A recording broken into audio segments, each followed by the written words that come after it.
Hey, all right. Quarantiki number 83, so-called Defiance, because we're going to talk about Defiance this evening.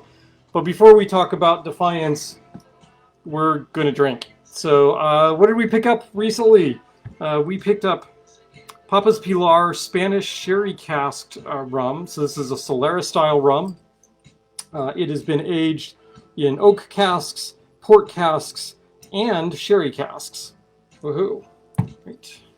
Here is the rum. We quite like the Papa's Pilar line. They're quite tasty. They tend to be a little on the sweeter side, I would say. But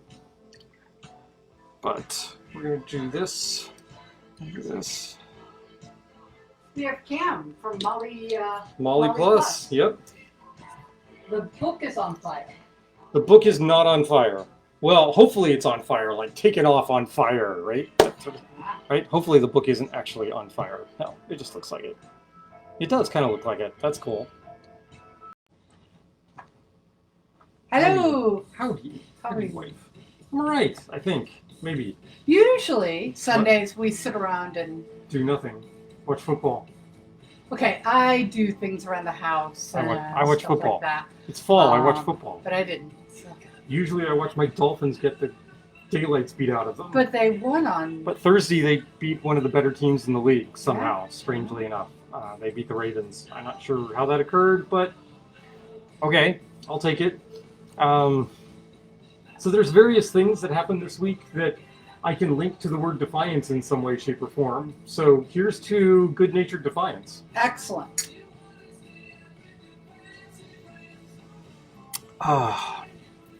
So we were talking with friends the other night about this rum. Yeah. About how we like the upfront flavor on it. You really get the raisin port. Yes. The port raisin. This there is no doubt that this has been aged in port and sherry casks. Yes. I would, for tiki drinks that call for like a splash of sherry or something like that, I could almost see using this instead. Yes. However, the finish of this, it does not have that same lingering raisiny, currenty finish. It comes off as wood to me. Yeah. Very quickly. It goes directly into wood. You taste wood, and I'm like, I think you could have pulled this off the wood just a little earlier, and you would have had a better product.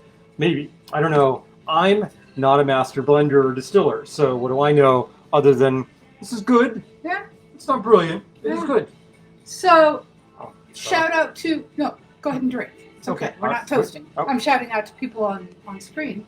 Colleen, I actually got to have dinner with on Friday. No hair burning. No hair burning. Yes. And then she came by and we all talked for a bit. And we saw. sent her home, and she got home safely. Yeah, So that was good. yeah. Yep. And we saw David and Chris, and finally I met Cam today. Yeah, today. So yeah, we have What did been we do Saturday? very social. Oh, Saturday. Saturday we was had- one of the Defiance things I was going to talk about. Yeah. Yep. So Yeah. So, all right. So Defiance, what are we talking about for Defiance this evening? So, what happened this week? I got booster shot. Yay! So, got like three of the vaccination shotty things. Just for general public information, so I had Pfizer as my shot. All three of my shots have been Pfizer, and a second shot really kicked my butt for about 24 hours. The booster shot just made me really, really tired for Thursday. I got it Wednesday, and then for Veterans Day, I was just very, very tired. That did not stop me, however, from attending Bree Fram's book release party Thursday night over at Freddy's in Arlington. And this is the first of our Defiant Notes for the week. So Bree and Mal, her co-author, co-editor, Mal, I can't pronounce it, M. Sir Herbert, Bree Fram. So this is an edited book. They collected short stories, the personal stories of service men and women, service personnel that have served or are serving and are transgender within our military services. So this is transgender troops in their own words with honor and integrity. The book was actually released Tuesday formal book release party at Freddy's on Thursday, and it's available on, I think, Amazon. I'll put a link. She'll with put a the link to it, discount code. etc., etc. So, yay, first moment of defiance, speaking up for ourselves and our own identities and that sort of thing. There you go. All right, so go Bree, go Mal. Awesome job, awesome job. We got to meet some of the contributors. Great fun. Ran into coworkers there at Freddy's. And old friends that we've known we haven't seen for like 3, 4, or 5 years, something like that. So that first great act of defiance in the week, which has no connection whatsoever to what I'm about to say, which is let's make a Donga Punch. So the thing we did today was we joined Cam and David and Chris out at Mount Defiance Cidery and Distillery, and so hence the Mount Defiance, the Defiance connection there. And we will be doing 3 drinks this evening that either feature or have in part some component of a Mount Defiance beverage in them. I will say that we sort of descended upon them like locusts descending upon a juicy wheat field. Juicy wheat field? I guess wheat fields aren't juicy. Ripened wheat field. And I don't think we left them barren, but it wasn't for lack of trying. Pretty much we went through every sampler they had, testing all sorts of things. Now, you may know, if you've been watching the show, that my absinthe of choice is, in fact, the Mount Defiance Absinthe Superior. And I am actually a little low on this bottle, and I should have picked up another bottle while we were there. But instead, what I did was I picked up this really super fine, cool t-shirt here that has the Mount Defiance Absinthe Superior logo on it, which is very cool. This is the back of the shirt. Hence, I'm not wearing it this evening because then you wouldn't be able to see the logo. I'd have to turn around, and that would be that wouldn't do it. The other thing that we have is some Mount Defiance sweet vermouth, and we got to. This is an unopened bottle of the sweet vermouth, and we got to taste the sweet vermouth today at the cidery as part of our cider tasting. We had 3 different dry ciders, and then we had the sweet vermouth at the end of that. We also tasted their rums, we tasted their agave spirits, we tasted some cassis liqueur and a take off of almond liqueur. Amaretto? Amaretto, yes. And what was the third in that sequence? The amaretto, the cassis. And the apple. And the apple brandy, right? Yep. And we got to go back in the distillery and see their distillery process and how they work. And they've got a nifty little couple of pot stills back there. So it's a very cool little thing. But all the drinks this evening, we're going to they already have either vermouth or absinthe in them, or we are adding it to them in order to do a variation on them. The first of those is the Donga Punch. So the Donga Punch is a very simple cocktail. The Donga Punch is 1937, 39, sometime in that era. Tiki drink, so classic, classic, classic. It has one of the first formulations of a secret mix, and this would be Don's mix, named after Don the Beachcomber. If you don't know, the masters of Tiki, the originators of Tiki, used to make up different mixes for their cocktails, and they wouldn't tell people what was in those mixes. All the bartenders knew was like half an ounce of Don's mix number 2, or the Beachcomber mix number 4. I had no idea what was in them unless they happened to be in on the making of those particular syrups. And so it made trying to piece things together many, many decades later a lot harder. Thank you, Jeff Beachbum Berry, for doing all sorts of historical research in order to figure out what might be in these secret mixtures and syrups and that sort of thing. The Donga Punch uses Don's mix. Don's mix, as it turns out, is really pretty simple. It's 2 parts grapefruit juice and 1 part cinnamon syrup. So instead of the cinnamon syrup this evening, we're using my spice syrup, which has a base of cinnamon syrup and then a whole bunch of other things mixed in. So 1.5 ounces of Don's mix, 3/4 ounce of lime juice, and then an aged Martinique rum, which in this case, we're going to go with a true agricole rum here, which is a rum that is distilled from sugarcane juice, as opposed to being distilled from a sugarcane juice product like molasses or sugarcane syrup. Yes, my dear love.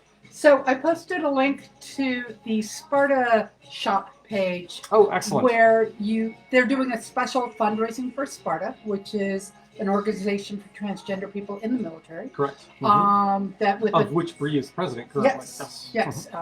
Bree is in the Space Force. Yes. And Guardian Bree.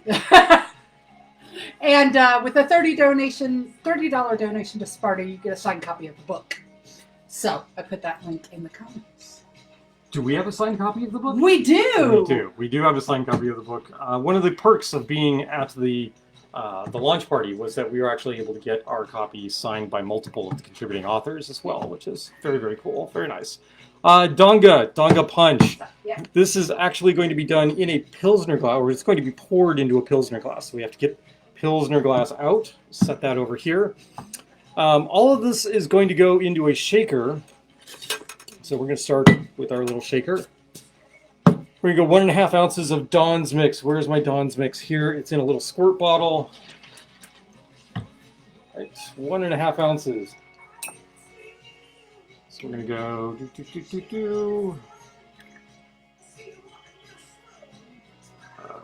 so there's 3/4 of an ounce. And I'm going to actually cheat a little bit here just because I know my ingredients.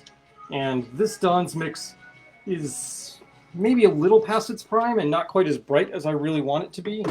So what I'm going to do is add a little fresh grapefruit juice to it, just to liven it up. So I went with 3/4 of an ounce of the Dawn's Mix, and then this is going to be another 3/4 of an ounce of a grapefruit heavy Dawn's Mix. All right, so there you go. That's 1.5 ounces for those of you that are not math majors. All right, so total 1.5 ounces of Dawn's Mix, 3/4 ounce of lime juice. I have lime juice here somewhere. Here's my little Erlenmeyer flask of lime juice, 3/4 ounce. Following the usual trick of putting your syrups in first, you're using the same jigger, and following it up with your citrus component, in this case the lime juice, because it will clear out your jigger. And then we need the agricole rum. And in this case, it calls for an aged agricole, and we are going to use La Favorite. So this is an amber. 1.5 ounces. Right, yep, 1.5. Easy to remember, 1.5, 3/4, 1.5. So there's 3/4.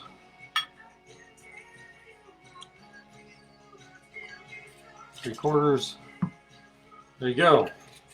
You're saying, Pooch, I thought you were going to do something with Mount Defiance here, and there's no Mount Defiance anything in this. Are you going to add sweet vermouth to this cocktail? Oh no, that would be absolutely terrible. We're not going to do that. What I am going to do is add some ice here, because my dearly beloved wife brought me ice, so I can put that in here. And in this case, it's crushed ice. So I'm going to go with a big scoop of crushed ice. I'm going to add just a little bit more. Ta-da. We're going to shake this. Lid it up. Shaky, shaky.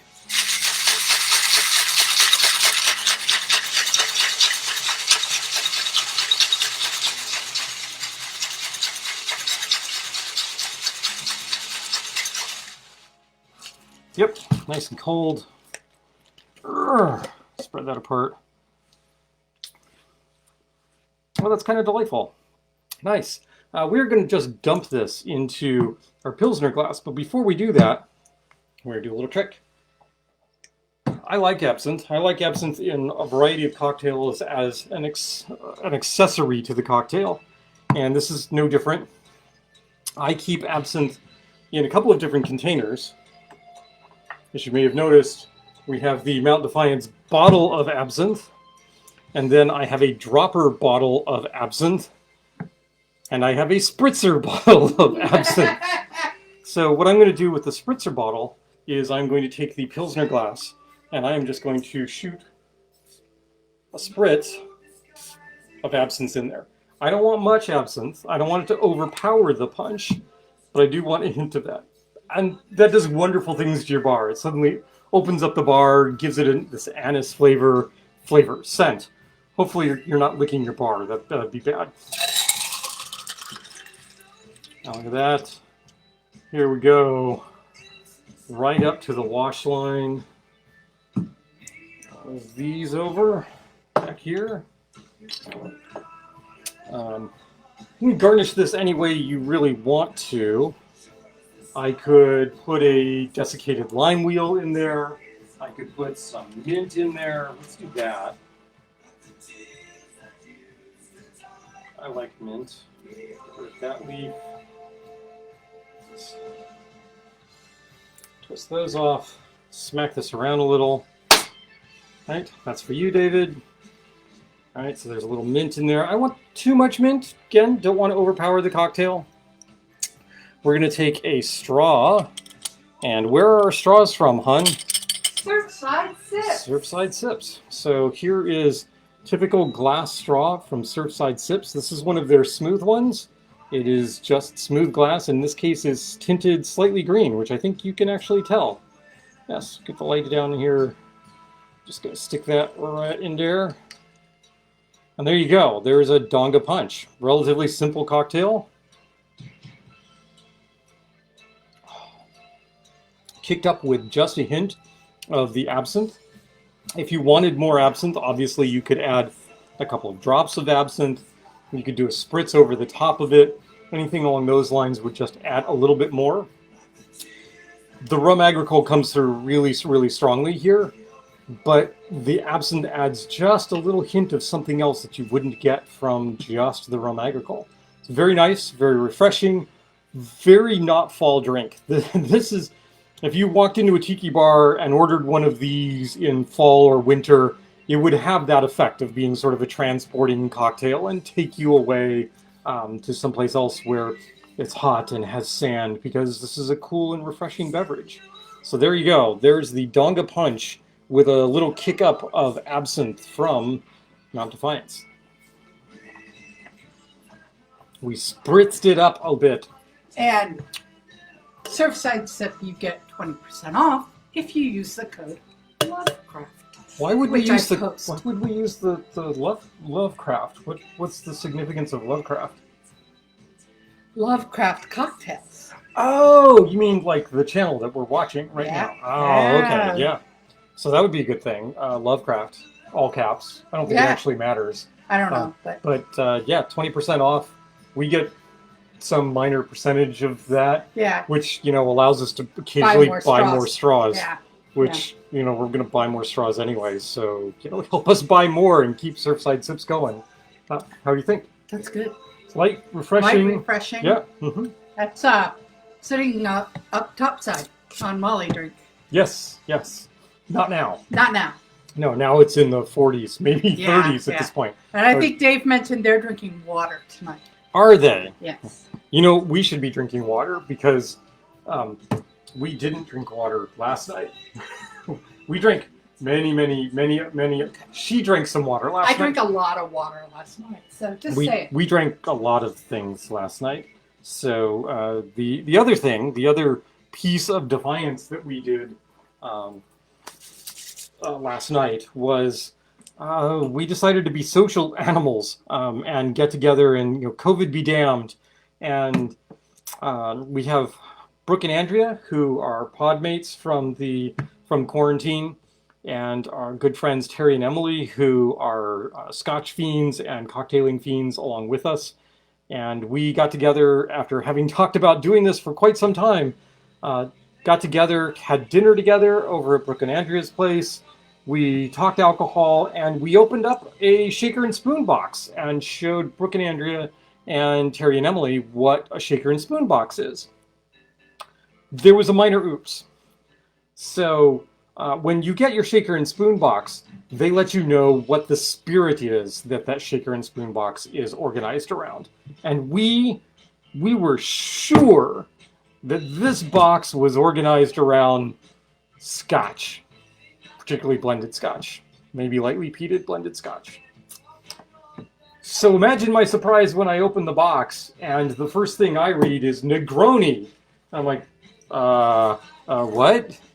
So there were 3 different variations. I have 2 cards here. 3 different variations on the Negroni that were done last night. And those were what was I going to say? Well, Negroni. So a Negroni is a gin-based drink, obviously, and you really can't make the gin-based drinks with, well, rum or scotch. Certainly, that's not a substitution you can make. So we had a whole bunch of scotch, and we made a couple of different Negronis to start the evening with, and then we broke into some wine. We had some food, and then we broke into some scotch, and then we tasted a little rum, and then things started getting weird. Because then we went to a funky Jamaican rum. We went with the Dr. Bird, and then we went into various local bourbons and whiskeys, like from Copper Fox and that sort of thing, including some that had been aged by one or more of the people that were present last night. And then we also had some of the George Washington. They had some of the George Washington bourbon, Mount Burning bourbon, that is amazingly good. Then we broke into the Brevinen, which is like a caraway infused akavit, weird stuff. We talked Malort. Nobody had any, so we didn't drink any. So that's. I want to say that during much of this, I was out at the fire pit making s'mores, because that's my game. I had some scotch. We left her with some scotch. Yeah, we opened a bottle of Precious too. Yeah, we did. Terry and Emily, before we knew them, went in on a cask of scotch with some friends, and eventually it got bottled, and they have a number of those bottles, and that is Precious. They brought one, and we got to have some of that. And it is bottled at cask strength. There's no dilution. It's straight out of the cask, which means it was 63% or something. She comes in hot. She comes in real hot. Of the night. Yep. So, You're not sure she's going to catch the arrestor wire. She's coming in so hot. Afterburners go burning, right? Okay, so and back to there's Mount an and. Defiance. No, and back to Mount and Defiance. Right? No. I'm so confused this evening. So you were talking Mount Defiance Distillery earlier. That we visited. We did today, in fact. Yes. So we have some comments about our visit to Mount Defiance Distillery that I thought I would share. Oh, okay. All right. So Chris, who went with us, commented. Do you want to take over here, Sure, and I will go clean some barware while you talk. How bizarre! I know. So Chris, who went with us, commented, "This was a great way to sample the available products for sale. We had a rum flight, a rum cocktail flight, agave flight, cider flight, and a traditional absinthe cocktail. The five of us got to sample each beverage. We could make judgments on what we liked. Most of us were not thrilled with the ciders. Their ciders are very dry. We all thought the unaged rum was the best of the rum. The absinthe is super yummy. The distillery picks most of its herb for its absinthe from a garden on the side. And we got to go into the distillery and sample a bit of the apple brandy coming off the still. All in all, a fun trip. Middleburg is a charming small town, very ready to take your tourist dollars, and we left plenty behind and enjoyed doing it." Huey says, "Last time we were there, friends, the Paloma was so good we had more than one of them rather than taste something different." I agree with that. The Paloma was the highlight of the cocktail. Absolutely. Yeah, Paloma was phenomenal. Their cider rotates seasonally, so sometimes you get winners and sometimes you get losers. In particular, this is Huey's opinion, obviously not mine, their 5-pepper cider is widely acclaimed, but the taste of it varies widely batch to batch. And the last couple times I had some, it tasted like green pepper soda. And then our friend Linda... Black. Yeah. Our friend Linda said that her good teacher friend Lori works at Mount Defiance. So shout out to Lori. I don't think we met you today. So, and I will show the picture of us all at the distillery. I'll see if I can do this. Let's see, what else did we get?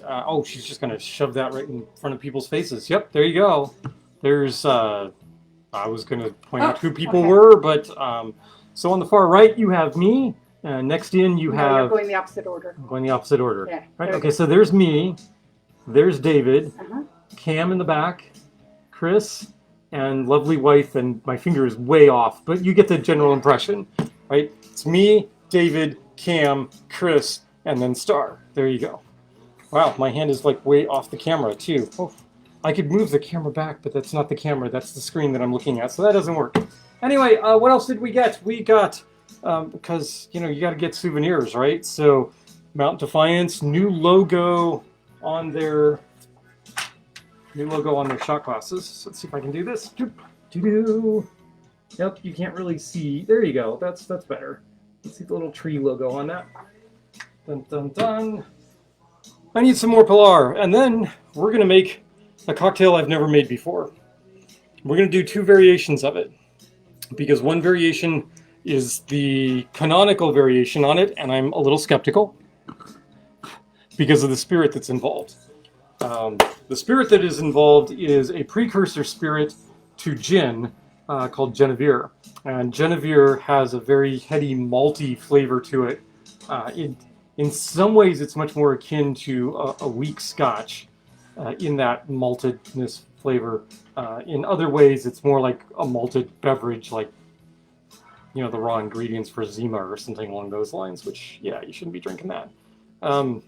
So we're going to make one using Genevieve, and we are also going to make one that uses rum, because why not? We had a lot of rum. We should use some rum, right? So it sounds like a plan to me.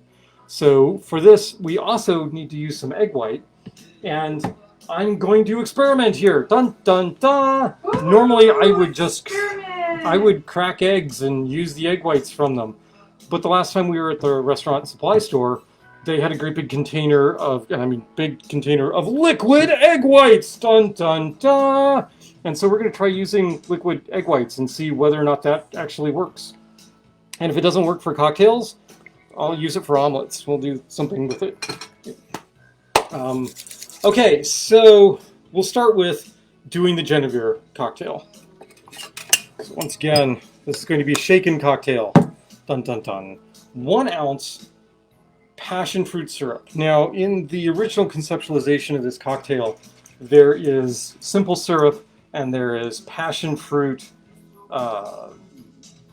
crushings, right? There's just passion fruit nectar. While I do have some passion fruit nectar in the back, I would have to go break it out and defreeze it and that sort of thing. But I do have a bottle of pre-mixed homemade passion fruit syrup, so I'm just going to combine those 2 ingredients together. There you go. And we're going to go with 1 ounce of this passion fruit syrup.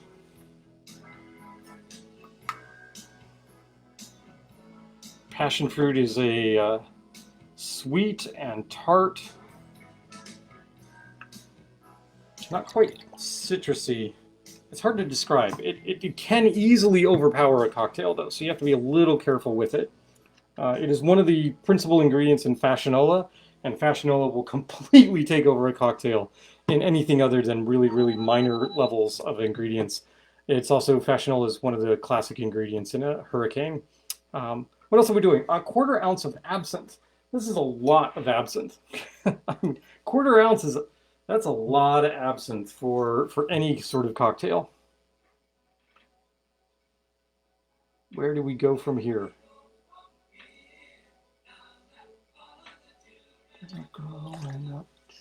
Pod has your hat hostage. Yes, I did leave my drinking hat at the pods, which is why I'm wearing this hat instead. This hat does have a few pins on it. It's not totally devoid. It has my I am fully vaccinated pin.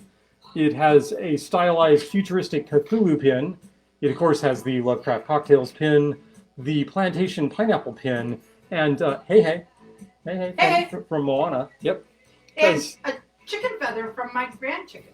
Yes, one of the feathers in here is, in fact, from a grand chicken, which is, the grand chickens out in Seattle. It's a thing. Ask us about it later, or ask us about it now, and Star can give you an answer to it while I'm making cocktails. Passion fruit syrup, absinthe, and then Genevieve. Genevieve, really. The only Genevieve we have on hand is the Bols Amsterdam Genevieve, imported from Holland. Grain spirit, neutral grain spirits with natural flavors. Okay. Think of this as, I don't know, I think of Bols Genevieve as, and I could be completely wrong here, as vodka with malt flavoring, but yeah, that's right. So we're going to go 3/4 of an ounce, and then another 3/4 of an ounce. There we go, 3/4. No, I did not bother to put speed pourers in anything this evening. Wasn't going to be making that many cocktails this evening. All right, so we need 2 dashes of orange bitters. And so I'm just going to reach over here and I'm going to grab the Angostura orange bitters. We're going to go 1, 2 dashes of Angostura orange bitters. And then we need 3/4 of an ounce of egg white. I'm going to shake this. I don't want to shake this too much because, well, I don't want it foaming in here. That would be bad. Right. I do want to mention about this hat. She wants to mention about the hat. Oh my gosh. This hat that I got him is a crushable hat. It is. Want to crush the hat? Crush. Ow, there are pointy bits inside that hat. Crush. Which I got for travel as a, I need $5 more to get free shipping on this order type thing. Thinking that it was going to be... I'm so skeptical about this. This has none of the consistency I would expect from egg whites. And we're actually very pleased with that. So, in order to get the egg whites to foam, you can do one of two things. You can do a dry shake to start with and then add ice and shake again. Or you can add ice, shake, get it cool and diluted, and then pour out the ice and do a dry shake at the end. Either way, I actually like to do the second way, but the drink itself calls for a dry shake ahead of time. So that's what we're going to do. I find this actually dangerous because without any cooling component in here, the egg whites are going to want to foam. They will add pressure to this, and it will want to break apart and get really messy all over the place. So you really have to hold this pretty tight when you're doing a dry shake. And they want it shaken for like 20 seconds, which is a pretty long dry shake. Yeah, see, it's already coming apart here. All right, we're going to abandon that. We're going to do it the way I want to do it, which is the way that isn't going to get water and stuff and egg whites all over me, which is we're going to throw ice in there.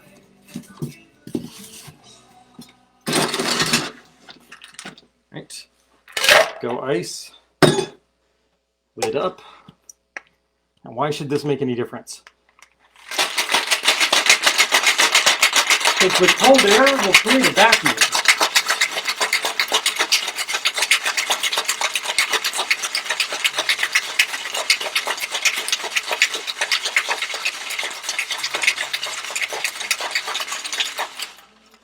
And see, that vacuum will help hold it together. All right, so then what do we do? Well, then what we do is we take a Hawthorne strainer, right here, pour this in. You get a little foam here, but that's not really what you want. You want a lot of foam. You know, it doesn't actually smell half bad, which usually when I'm dealing with Jennifer, about this point I go, do I really want to drink this? Turns out I probably do in this case.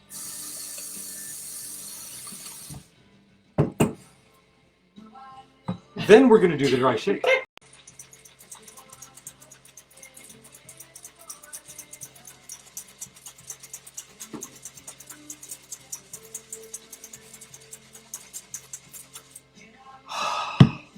Nice little arm workout there.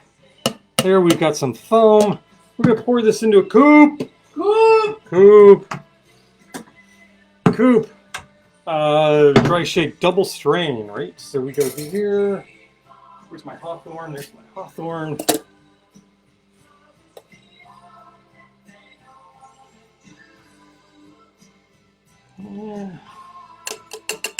Yeah, see? If I was using a real egg, we would get considerably more foam from that. Although it is foaming a little, just a little bit, which is okay. We're going to dot this with some Angostura bitters. Maybe do a design on it, see?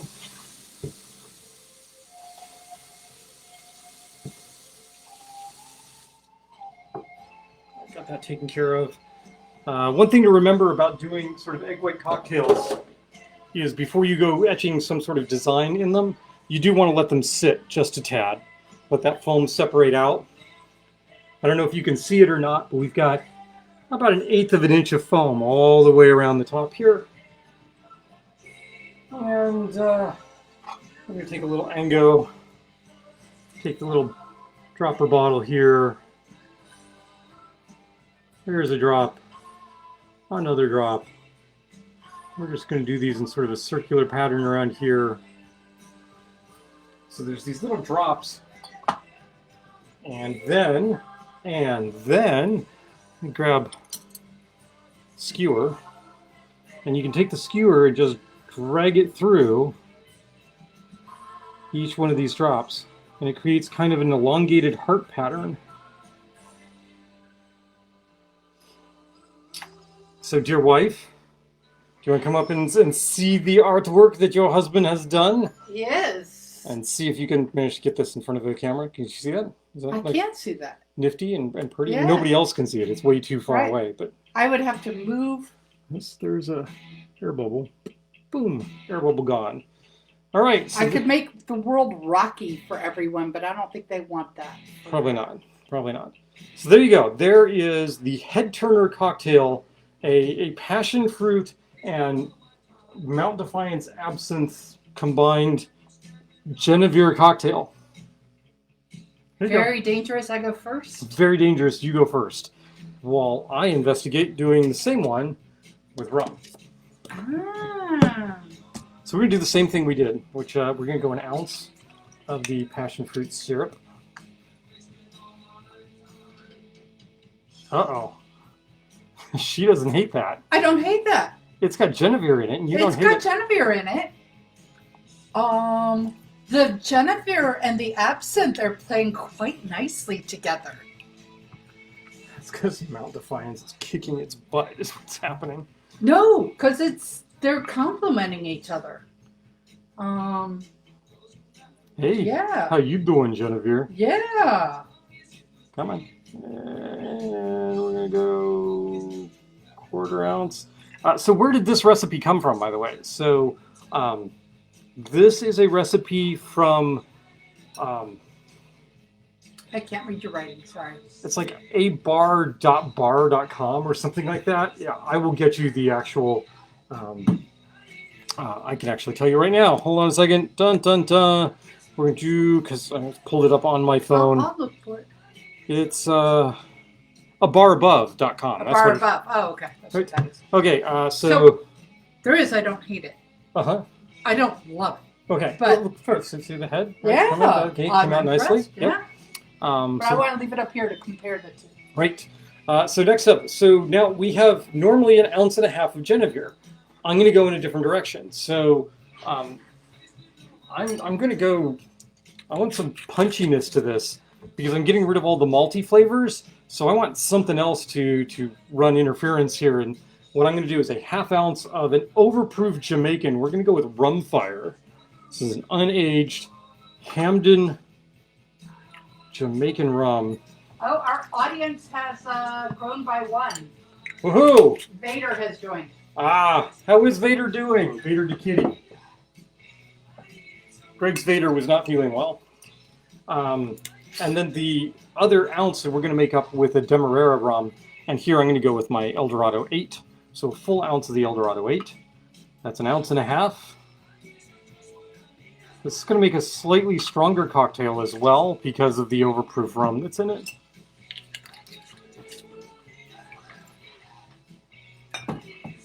I'm still going to go with 2 dashes of the orange bitters. I think that's the right call for this. I've got all sorts of different bitters here.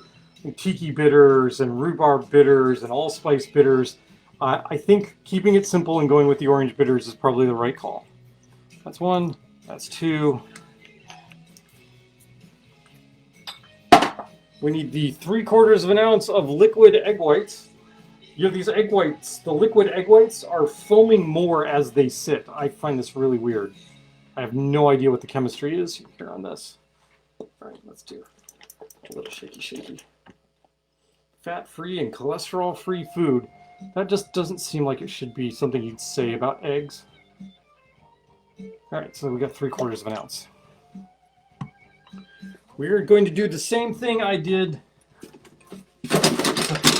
previously, except this time I'm going to start with cold shake. Not audible to the cold shake. There we go.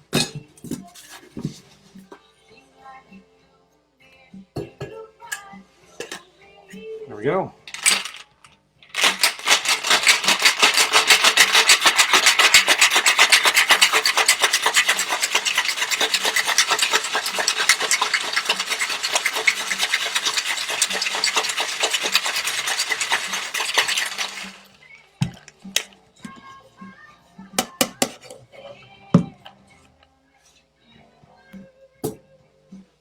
All right, so there's the ice shake. So we're doing that to get it colder, to add some dilution to this, but you're not expecting to get a lot of foam off of that.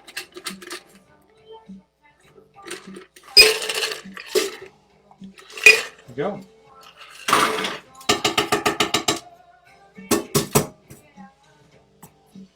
And then we're going to do the dry shake.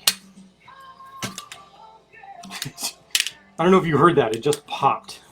It's because I've got crushed ice on the inside here, so it's not forming quite as good a seal. Vader is doing better, but not entirely recovered. So this could get messy. Hold on a second.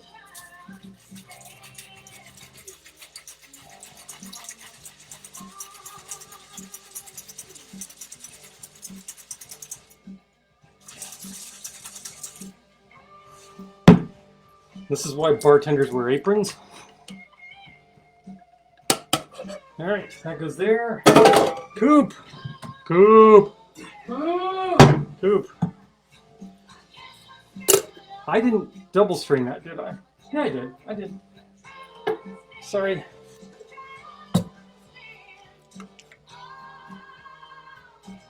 Slightly different color. There we go. This goes in the sink. My sink it overfloweth. All right. So we go. We're going to let this sit for a few moments before we try adding any kind of bitters to that and tracing that out. At which point I'm going to now try the head turner with the Genevieve.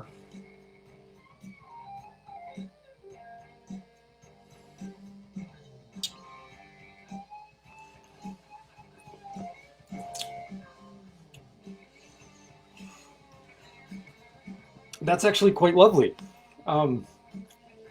There is that weird malty flavor that I associate with the Genevieve that is just not to my palate's liking, but it is much mellowed by the other ingredients here.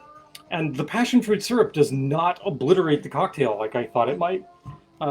Whoever created the head turner for abarabove.com, I think you're onto something here. That's quite nicely done. I'm going to go a different direction with the bitters on top here, just so that it's easier for us to tell them apart. So instead of using the Angostura bitters, I'm going to use the Peychaud's bitters, which are going to be brighter red. I'm going to do the same thing. Actually, we're not. We're going to go down the line here. Right. And you start at one side and just run through the dot. There, there, there, and there.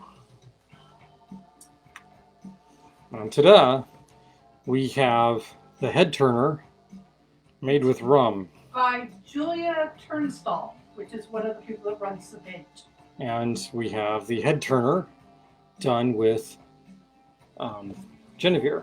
And you'll note the head on the Genevieve one is now substantially higher than it was. This is a very strange chemical reaction that's causing that. Not sure what it is, but we'll find out. I'm going to take one more sip of the Genevieve.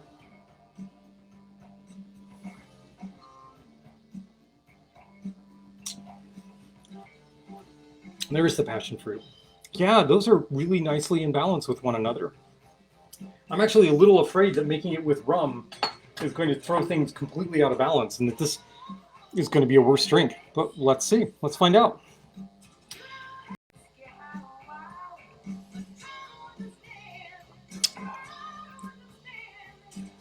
Those are wildly different drinks.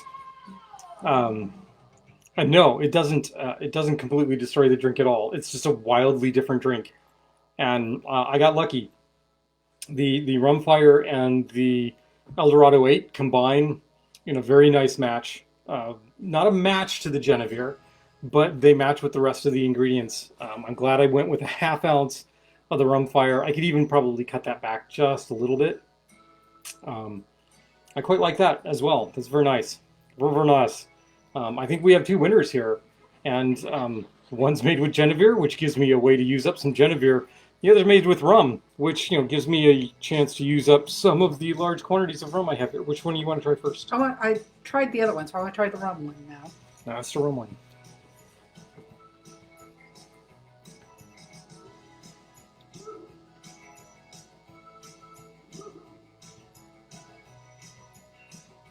She's like, what? She may like the Genevieve one better.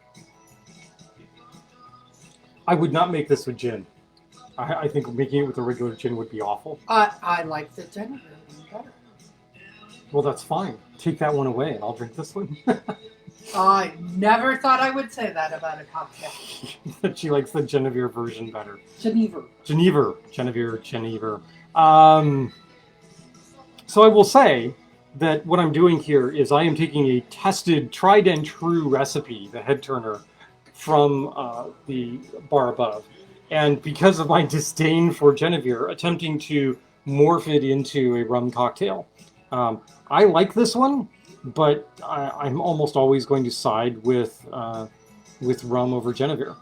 I do want there to be a larger head on this, so I think the liquid egg whites maybe not the best choice for making cocktails, but in a pinch they'll do. Okay, so the 3 Defiance-y things that we did this week. With honor and integrity, transgender troops in their own words. 2, the defying social convention, getting together and drinking all sorts of things that we probably should not have mixed together in defiance of all sorts of social customs and norms, and we had an absolute blast. And 3rd, actually finally making it to Mount Defiance Distillery and Cidery and having a blast doing that. We also afterwards went to a little coffee and sandwich shop whose name... Common Grounds, something like that. Common Grounds in Middleburg. And it was quite lovely and delightful. I mean, it's not, world class, oh my God, you have to make a pilgrimage out to this coffee shop. Middleburg Common Grounds. It was perfectly yummy and quite tasty. And so we can recommend those. We have one more cocktail we're going to do for you this evening, and this harkens back once again to sort of classic tiki culture. The distinguishing feature here is that the cocktail has not absinthe in it, but it has vermouth in it. Now, if you've followed us, you may know that one of my favorite tiki cocktails is actually the lesser-known Tortuga, which is a way for me to use up my red vermouth. So once I'm making Manhattans, and I decide I'm tired of Manhattans, and I need to use up my red vermouth, I need to find some other cocktail to use for that. And when I'm craving rum, I reach for a Tortuga. The La Florida is kind of a proto-Tortuga in some ways. It's a simpler version. So the La Florida has grenadine, orange curacao, creme de cacao, red vermouth, lime juice, and then a light rum. And by light rum here, we don't just mean a white rum. Because, I will point out, this rum fire is technically a light rum. It is clear. There's nothing light about this, however, in the weighty terms. When they refer to a light rum, usually what they are referring to is something that is lightly aged, usually clear, because you want that for the coloration of the cocktail, but also a clean rum. So a rum that has generally been produced off of a column still, often to a high proof, and then diluted back down. And what we're going to use for that is a Dominican Republic rum, because the Dominican Republic was brought up earlier today. And so we're going to use the Baku white rum, and I don't remember what the age statement is on this, but it comes in cracking it a 43% alcohol, charcoal filtered, obviously, in order to get this clear color on this. And that's the rum that we're going to use. The vermouth that we're going to use is not technically a red vermouth, but it is Mount Defiance's vermouth, which I keep like, where did I put it? And here is the Mount Defiance sweet vermouth. And that is what we are going to use for this cocktail. So this also is a shaken cocktail, shaken with cubes. How am I doing on the cubes here? We should be fine. We should be fine. All right, so we are going to start with our shaker. We're just going to do one of these because we've already been drinking last night, today, probably be more after this. So we're going to start with 1 teaspoon, just a wee teaspoon. This is a tablespoon, isn't it? We have a Gwen Alviani. Nope, that's a teaspoon. Where is Gwen currently? Gwen is on a cross-country trek, so we don't know exactly where she is without checking in on her. So we're going to go with a teaspoon. I think she's in New Mexico. 1 teaspoon grenadine. And this is a blended grenadine. I use a store-bought craft grenadine as the base. And I mix that half and half with a homemade hibiscus syrup because I want to get the color a little brighter, a little redder, and I like my grenadine to be a little tartar than this craft grenadine that I use. And then, because I want a little more pomegranate flavor and I want it to survive longer, right? So I mix a little pomegranate liqueur in with that to bring up the alcohol content just a shade. And that seems to work really, really well. A lot of people really like this grenadine. Also, 1 teaspoon, if I can get this open, there we go. 1 teaspoon also of orange curacao. And here we're going to use the Pierre Ferrand dry curacao. Recommended for this cocktail, actually. And then we need a 1/4 ounce, not a 1/4 teaspoon, not a 1/4 tablespoon, a 1/4 ounce of white creme de cacao. Not the brown stuff. Your drink will come out looking really bizarre if you do that. Right, so 1/4 ounce creme de cacao, and let's not do that. There we go. Gwen is in Roswell. Roswell, New Mexico. So what did I say, 1/4 ounce? 1/4 ounce. White creme de cacao.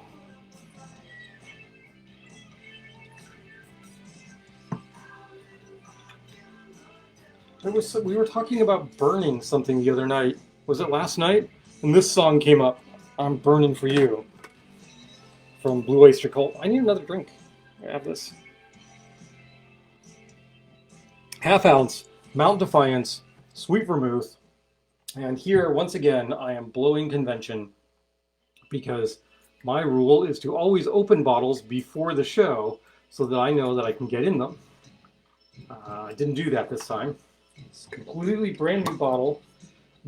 Not brand new in that purchase today. No, I had this bottle in the back room. Mount Defiance, don't come after me thinking, wait, we didn't sell them a bottle. I had the bottle ahead of time. How much? How much of this? 1/2 ounce, right? 1/2 ounce.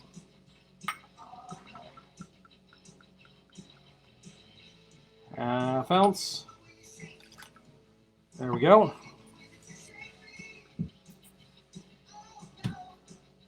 Lime juice. 1 ounce lime juice. Full ounce of lime juice. Don't tell me, Lucky. I don't wanna know. And 1 ounce of light rum, and here the Baku Clear.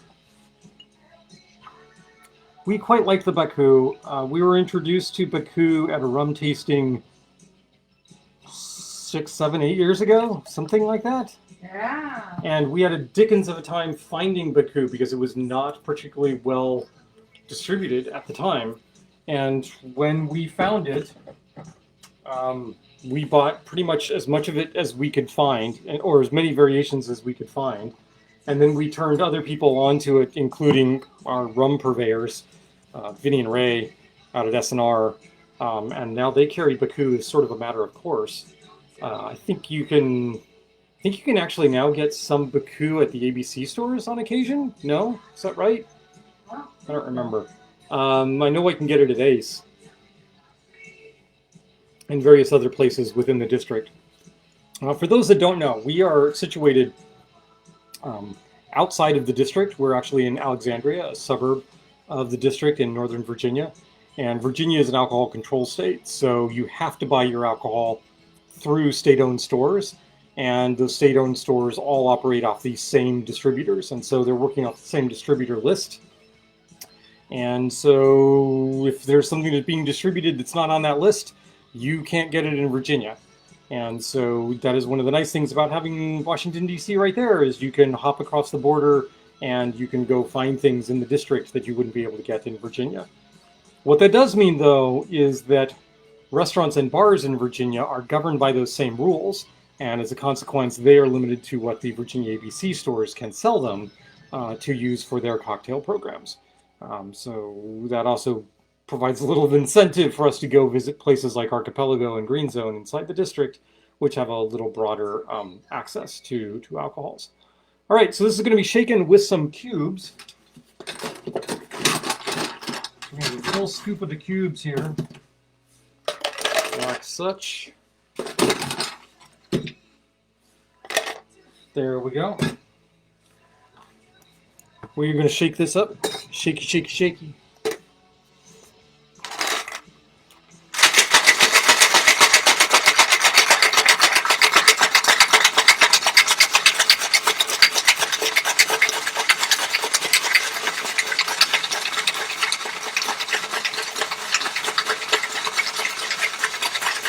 Oh, it's super cold.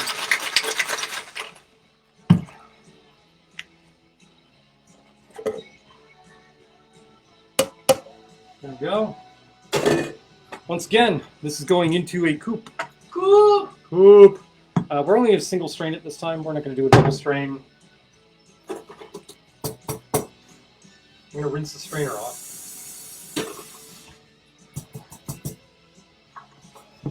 Because I really don't want the absinthe flavors coming through. That would be bizarre and probably not good.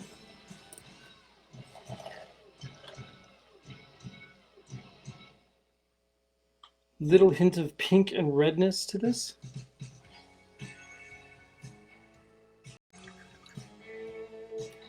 There we go. There is La Florida, made with the Mount Defiance sweet vermouth.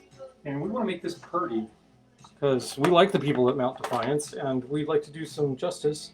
So we're going to take this gorgeous little cocktail orchid. Look at this. Look how pretty this is. Right, and we're just going to set this right down in the cocktail. Just right there. And it basically covers the entire coupe, and it looks just like really phenomenal and gorgeous. Unfortunately, cocktail orchids don't last extremely long, and, well, buying them from a restaurant supply store, which is about the only way I can get them, means I'm buying them in quantities of 50. And, well, I will tell you, despite my reputation, I'm not drinking 50 cocktails in the time it takes to go before these guys go bad. So, yeah. Sadly enough, if you want some cocktail orchids, stop by. We'll give you some cocktail orchids. There we go. There's the La Florida, made with Mount Defiance sweet vermouth. Take a sip. 1, 2, 3. Here we go.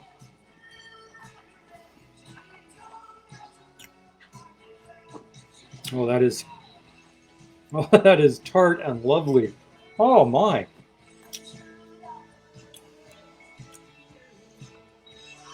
All of those ingredients serve to punch up the grenadine. Yeah. That's a very grenadine-forward cocktail for having a teaspoon of grenadine in it. It is. It's very pretty. I like it. Mm-hmm. I think I could go with a little more flavorful rum. Yeah. Might do something like Baku gets lost. The Plantation White Stash or something like that Yeah. would probably be a better call. Even the Plantation 3, not the Hamilton White Stash, or the Plantation 3-Star, the Denizen White, something along those lines would probably, the Maggie's Farm would probably go well with that. But there we go. We've got 3 cocktails. Mm-hmm. Each one of them features, to some extent or another, in a variation, something from the Mount Defiance Cidery and Distillery. Yeah. Shout outs to the people that we have spent some time socializing with over the last week. So that would be Bree and Peg, and all of the people at Freddy's, and Andrea and Brooke, and Terry and Emily, the folks at Mount Defiance, and Cam and Dave and Chris, and those folks, and the wonderful people at the Common Grounds that took care of us, and were nice enough to let us know that we're slammed. It's going to actually take us a while before we can get to your sandwiches. And we're like, yeah, Trust us, we just came from the cider. Yeah. We're fine. We'll be okay. Just give us water. I'm going to put one more link in the comments. I have been very slowly. I'm up to episode 4. Moving the editing the old Quarantikis and putting them on YouTube. Eventually we're going to have edited versions on YouTube, but it's, they'll have recipes on them and that sort of thing. Yeah. So I'll put a link to the YouTube page. So you can. Oh, how all the YouTubers do it. You can subscribe and press the notify bell. No, I think it's going to be down there, but it's going to be like 2 years from now. Down there, yes, whatever. I don't know. And one cautionary note about shaker and spoon. So shaker and spoon boxes are fun. They're fun to share with your friends, that sort of thing. You never know what you're going to get in the box. Always open your box at least 24 hours in advance, because sometimes the ingredients require some preparation. For instance, I said we did 2 of the 3 cocktails, the Negroni versions, last night.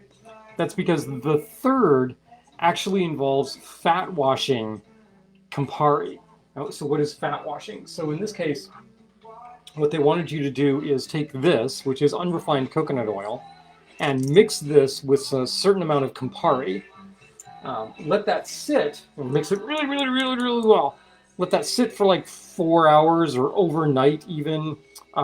Actually, let it sit for like 4 hours, then put it in the freezer like overnight. And what'll happen is the flavors from the coconut oil will infuse into the Campari, or whatever liquor you're infusing it into. But the fat itself will freeze to a solid and rise to the top, so that you can just pull that puck of that fatty stuff off, because it'll be solid. And then your Campari or whatever liquor that you've got will have this lovely infused flavor of whatever you've done. In this case, the coconut oil. You can also do things like bacon fat, butter, olive oil, things like that. You can do any sorts of things. Any sort of fat you can basically do with this. And it also adds an unctuous mouthfeel to it, because you don't get all of the fat out, so it gives it just a little thicker, creamier feel to it. I'm a little weirded out by the concept of adding that to Campari, because it just seems like it's weird. But you know, I'll try it. I'm not going to try it right now, so we'll do it later. This has been Pooch and Star for Lovecraft Cocktails, and we're going to sign off now and tell you to all go have some wonderful cocktails and go do some acts of defiance, but do it in good sport, and raise a glass to those that are fighting the good fight, I guess. Yeah. That seems like the plan. And we will talk to you next week, hopefully, with Quarantiki number 84, as we get ready for, oh my gosh, Thanksgiving. Yikes. And now I have to find the big red button. Where's that big red button?